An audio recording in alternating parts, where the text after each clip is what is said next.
This message comes from Edward Jones, where they believe rich is about taking care of what gives your life meaning. That's why your financial advisor personalizes your plan to help you preserve your progress and create something that lasts. Let's find your rich. Edward Jones, member SIPC.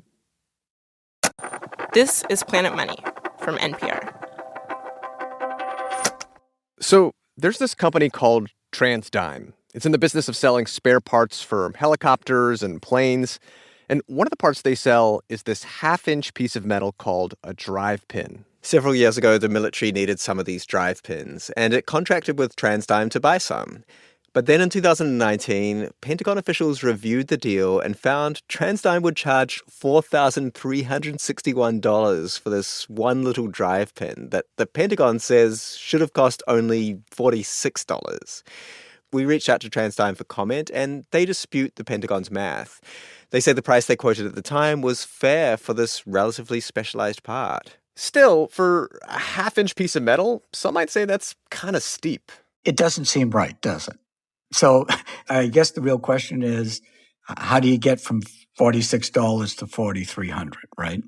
That, by the way, was Phil McManus. He wasn't involved in the TransDigm deal, but he does know a thing or two about military spending because he used to work for the Defense Department negotiating deals with defense contractors. Phil says this drive pin story is a particularly extreme example of the government overpaying for military equipment, but it's far from the only one, and this is a problem. If you overspend for what you do buy, you can buy less of what you need. In a worst-case scenario, that literally could mean some poor soldier, sailor, or airman doesn't come back. Hello and welcome to Planet Money. I'm Darren Woods. I'm Adrian Ma. As the US continues to send weapons to Ukraine and Israel, and with more potential military spending in the pipeline, we're diving into the high-stakes economics of the US defense industry. Today on the show, we bring you 2 episodes from our daily show, The Indicator. We look at why the US government pays so much for military stuff, and then we look at whether lean manufacturing styles that save money are also leaving the US naked in a crisis. Support for this podcast and the following message come from Vanguard. Every day, shareholders meet to discuss important matters about the companies you invest in. Now you can make your voice heard too. Vanguard Investor Choice makes it easy to set your proxy voting preference for your eligible Vanguard index funds. Visit Vanguard.com/investorchoice to learn more. Vanguard investors own shares of their index funds, and those funds own shares of the companies they invest in. Vanguard Marketing Corporation, distributor. This message comes from Capital One. Capital One offers checking accounts with no fees or minimums. What's in your wallet? Terms apply. See CapitalOne.com/bankguy for details. Capital One N.A., member FDIC. The Department of Defense's proposed budget for 2024 is $842 billion. That is about 3.5% of the U.S.'s GDP. Phil McManus, the former military contract negotiator, told us that about half of the military's purchases is spent on things that might not be directly tied to the battlefield. For example, things like office supplies, which the government can buy from any number of commercial vendors. But the other half of the budget gets spent on the big stuff: missiles, planes, ships. When the government goes shopping for these things, it has a good deal of power because, who else is going to buy most of this stuff? Yeah, in econ terms, the government has monopsony power because it is basically the defense industry's only customer. And that gives them leverage when it comes to buying these bigger ticket items. The government can say to the contractors, look, before we agree to a price for this plane or this ship or whatever, we want you to open up your books. Show us what it would cost you to make this thing. It's very intrusive. I mean, we will argue over really small amounts of money. John Hamre heads up a think tank called the Center for Strategic and International Studies. And in a previous job, he was comptroller for the Defense Department, sort of like the Pentagon's chief financial officer. And John says that only after the cost of making an item has been established, only then the government will say to a contractor, all right, let's talk about the price. Let's talk about what would be a reasonable profit margin for you. And it typically ends up being less than 15%. Is that sort of a symbol of the government's power in this equation? Yeah, it's very much a symbol of the government's power because we can say if you want to sell to us, you're going to do it on our terms. But here's the thing.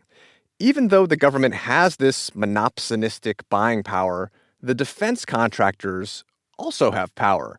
And that is because for things like jets and missiles and submarines, there's often only one or two companies that can realistically make these things. In other words, they have monopoly power. It isn't like, well, I didn't like my Ford station wagon, I'm going to go buy a Subaru, We don't have that choice. And interestingly, it is the government itself that is partly responsible for this situation. For about 4 decades after World War II, the US was in the Cold War standoff with the Soviet Union. Both sides were building up their militaries, and by the mid-1980s, when John started working for the Senate Armed Services Committee, he says the government was still buying a ton of military stuff. That year, we bought over 900 combat aircraft. We bought 27 ships, 3,000 combat vehicles. But by the early 1990s, the Soviet Union had collapsed and the Cold War was basically over. When that happened, we'd had a large military and big budgets. We didn't need them anymore. And so the government faced this dilemma. If it was going to cut military spending, what would happen to all those defense contractors it worked with? Were they just going to go out of business? And this led to an event that reshaped the defense industry for decades, ominously named the Last Supper. Defense industry consultant Doug Berenson says it was organized by William Perry, the Deputy Secretary of Defense at the time. Perry, in 1993, gets together a group of defense industry leaders and tells them, listen, we're about to cut the budget substantially. There's not going to be a lot of new defense programs coming down the pike. A lot of you are going to have to get out of this market and consolidate with each other. I can't afford to sustain all of you. What, like there are too many mouths to feed? 100%. You're going to have to consolidate with each other and right size to an industry that is more appropriate to the era that we're in. So with the government's blessing, the defense contractors started merging and acquiring each other. It's interesting because you often hear about the government wanting to break up big business, not telling a bunch of companies to band together and become big business. It's definitely like a different tune than we're hearing federal regulators say nowadays. That is true. And before long, about 50 companies eventually merged into the 5 biggest defense contractors around today: Lockheed Martin, Raytheon, Boeing, Northrop Grumman, and General Dynamics. I think when the department gave its blessing to this period of consolidation, it did not intend to lose competition.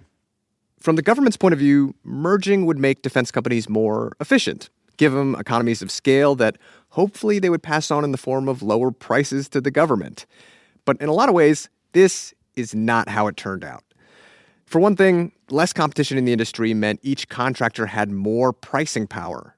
For example, according to a report done by CBS's 60 Minutes last year, there are these shoulder-fired missiles that about 3 decades ago cost $25,000 apiece.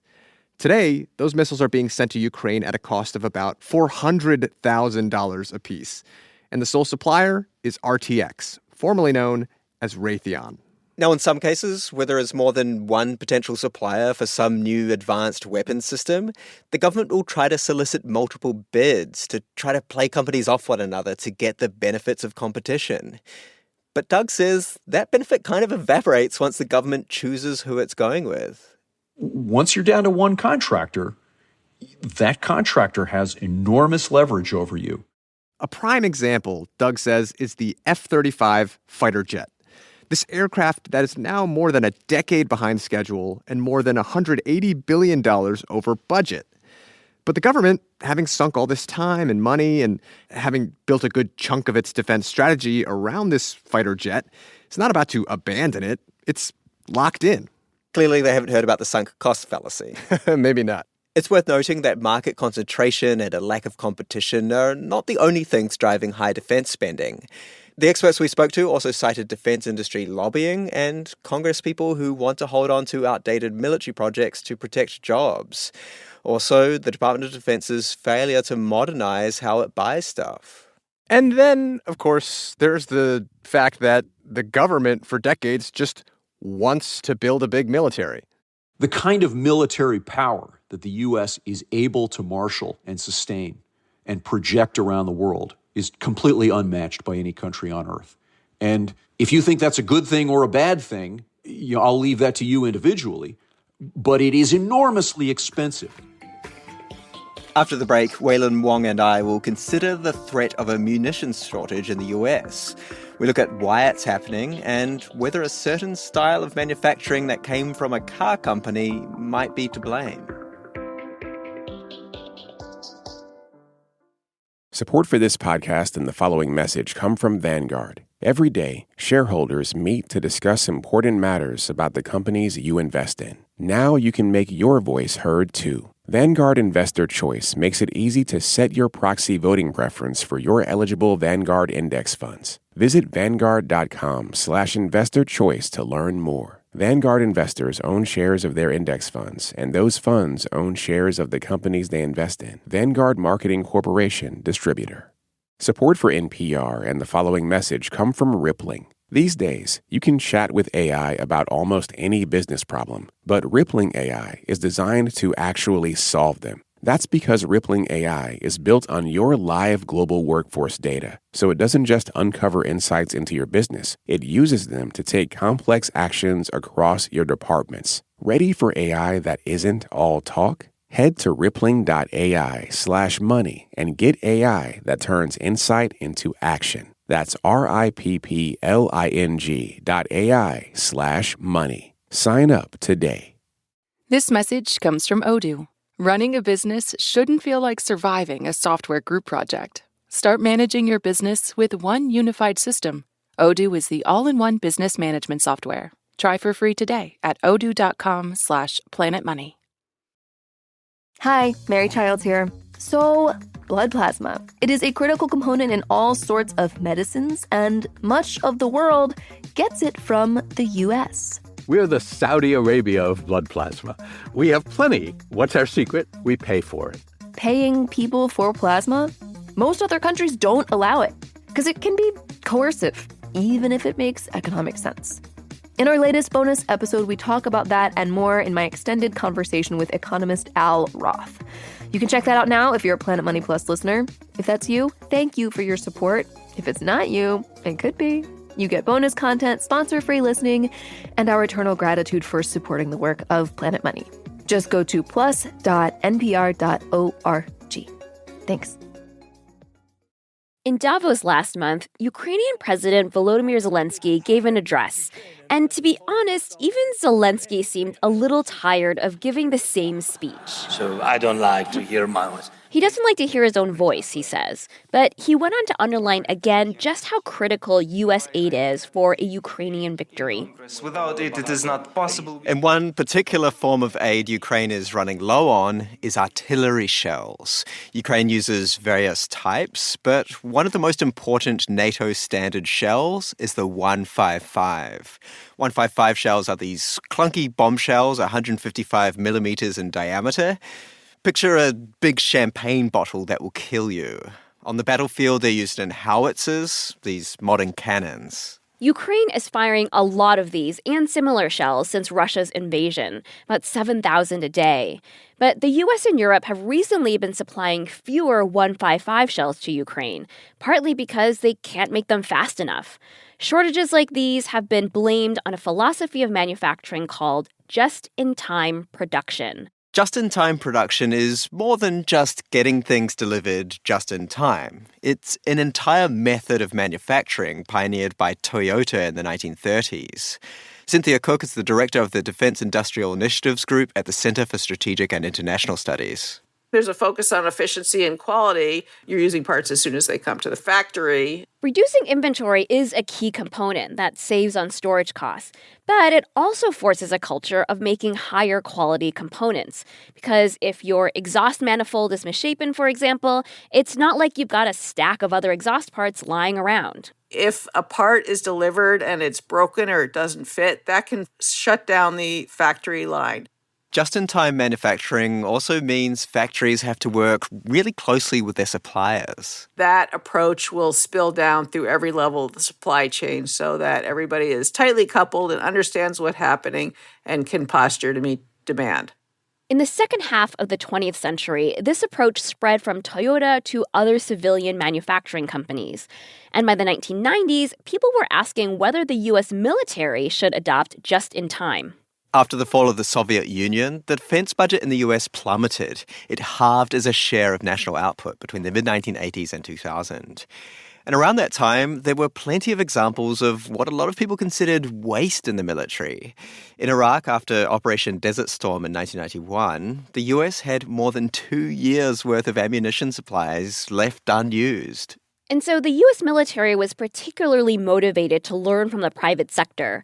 A culture of just-in-time production and associated philosophies like lean production filtered through the Department of Defense and its suppliers.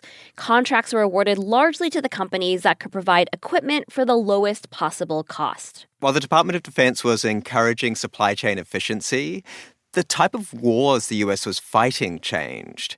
Iraq and Afghanistan in the early 2000s started with a burst of initial intensity, but were mostly long periods of low-intensity conflict. Demand for missiles and howitzers and 155 rounds went way down compared to previous wars. But the war in Ukraine exposed something. Remember, Ukraine uses around 7,000 artillery shells a day against Russia. The U.S., mostly through its main supplier General Dynamics, does not make that many. The rate of production before the war was about 14,000 shells a month. That's been expanded. That's been more than doubled. And this doubling still falls way short of Ukraine's usage. It is a challenge.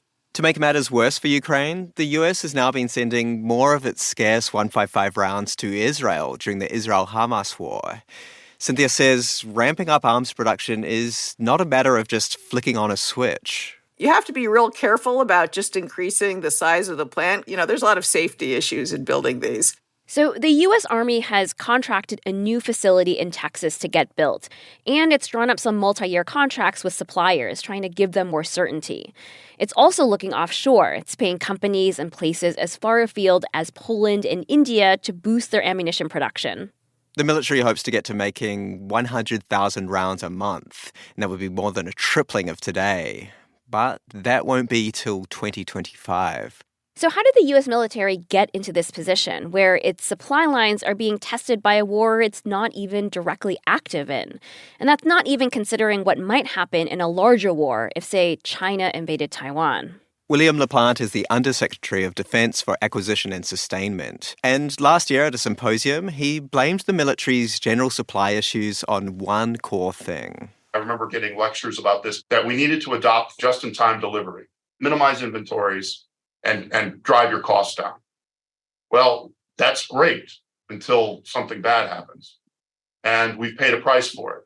The Military Balance is an annual publication about defense economics worldwide. Robert Wall is its editor. He's been documenting the shortages of everything from HIMARS rocket launchers to utility cannons.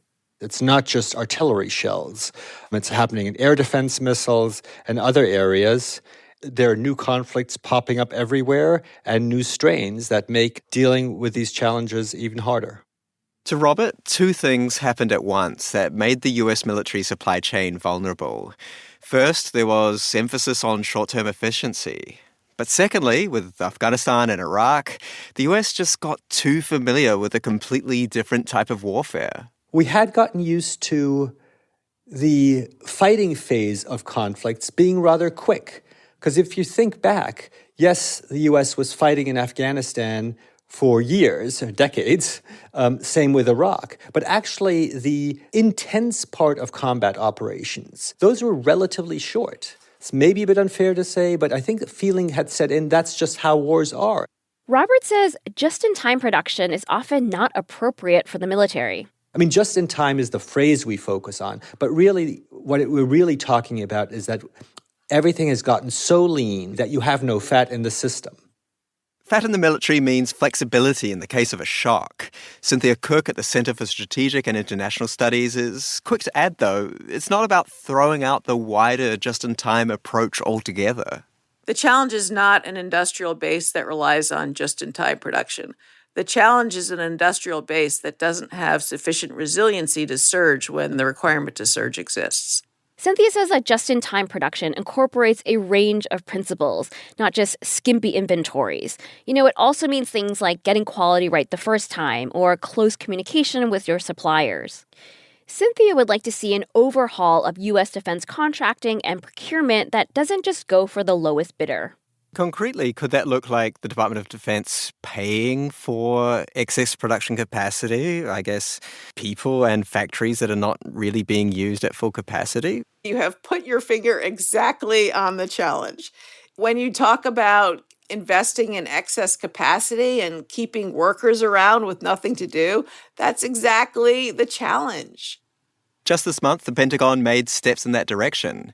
The Department of Defense released its first National Defense Industrial Strategy that seeks to fund spare production capacity. In some ways, this is a perennial debate. Should a country keep a full-standing army in a time of peace? Or in the civilian world, how big should stockpiles of masks be in case of another pandemic? But what the last few years has taught us with Ukraine and the pandemic is that keeping low inventories has real costs. On the next Planet Money, it was considered a kind of ludicrous, crazy idea. Rekha Uhaus studies industrial policy, where the government gets super involved in an industry to try to achieve some kind of goal. Now, economists have generally hated it, but it's become the new hot thing. It just all happened. Yeah. And not only has it happened, but it's happened so fast. It's become like Biden's signature economic policy. Does this kind of policy even work? That's on Friday's episode. These episodes are produced by Cooper Katz McKim with engineering by James Willetts and Maggie Luthar. They were fact-checked by Sarah Juarez and Angel Carreras and edited by Paddy Hirsch and Concannon.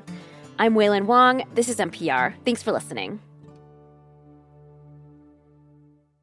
This message comes from American Home Shield. An AHS home warranty helps protect your major home systems and appliances, whether they're brand new or part of your home's history. A home warranty is different than homeowner's insurance, which covers things that might happen, like fire, theft, or storm damage. A home warranty covers what will happen, like normal wear and tear on the items you use every day, like your oven, fridge, AC, and plumbing. American Home Shield will fix a covered item when it breaks down, and if they can't repair it, they'll replace it. American Home Shield. Don't worry, be warranty. Get 20% off all plans at ahs.com/NPR and see promo details. See ahs.com/contracts for coverage details, including service fees, limitations, and exclusions.